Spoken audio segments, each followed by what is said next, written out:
વડોદરામાં ભીમ આર્મી, ભારત એકતા મિશન, આઝાદ સમાજ પાર્ટી તેમજ વિવિધ વિદ્યાર્થી સંગઠનો દ્વારા જિલ્લા કલેક્ટર કચેરી ખાતે વિરોધ પ્રદર્શન યોજવામાં આવ્યું. રેલી સ્વરૂપે પહોંચેલા કાર્યકરોએ રાષ્ટ્રપતિને સંબોધીને આવેદનપત્ર પાઠવ્યું અને પરીક્ષા તથા ભરતી વ્યવસ્થામાં પારદર્શિતા તેમજ છાત્ર આંદોલનની નિષ્પક્ષ તપાસની માંગ કરી. હાથમાં પોસ્ટર, બેનર અને પ્લેકાર્ડ સાથે ભીમ આર્મી, ભારત એકતા મિશન, આઝાદ સમાજ પાર્ટી અને વિવિધ વિદ્યાર્થી સંગઠનોના કાર્યકરો ભારે સૂત્રોચ્ચાર સાથે જિલ્લા કલેક્ટર કચેરીએ પહોંચ્યા હતા. એ મામલતદાર મારફતે રાષ્ટ્રપતિને સંબોધીને આવેદનપત્ર પાઠવવામાં આવ્યું હતું. રજૂઆતમાં જણાવાયું હતું કે દેશની શિક્ષણ વ્યવસ્થાની વિશ્વસનીયતા, સ્પર્ધાત્મક પરીક્ષાઓની નિષ્પક્ષતા અને ભારતીય પ્રક્રિયામાં પારદર્શિતા જળવાય તે માટે વ્યાપક સુધારા જરૂરી છે. તાજેતરના વિદ્યાર્થી આંદોલન દરમિયાન થયેલી પોલીસ કાર્યવાહીની નિષ્પક્ષ તપાસ કરવામાં આવે તેવી પણ માંગ કરવામાં આવી હતી.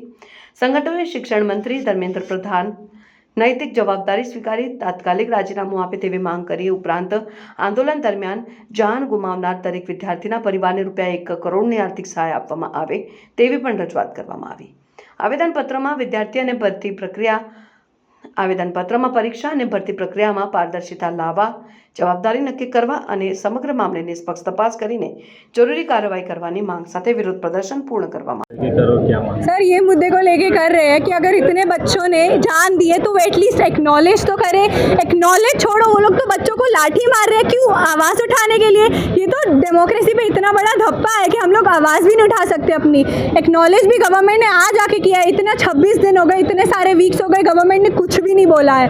तो हम यही मांगते हैं कि आप जवाब मत दो, बट आप एटलीस्ट एक्नॉलेज तो करो। आप ये तो बताओ कि आप चेंज लाने के लिए क्या कर सकते हो। 15 साल से आपकी गवर्नमेंट, इतने पेपर लीक हो रहे हैं। आज अगर जनता आपसे जवाब मांग रही है तो जवाब छोड़ो, आप एक्नॉलेज तो करो उन्हें। हमारा इस चीज़ के बारे में इतनी मूवमेंट इसलिए हो रही है कि एटलीस्ट वो एक्नॉलेज तो करे कि हम आके रोड पे लड़ रहे हैं। मैं मेरे लिए लड़ रही हूँ, मैं मेरी फ्यूचर जनरेशन के लिए लड़ रही हूँ, क्योंकि वो भी इसी देश में जिएंगे एंड आगे जाके उन्हें पढ़ना भी इधर ही है। तो चेंज तो लाना ही पड़ेगा।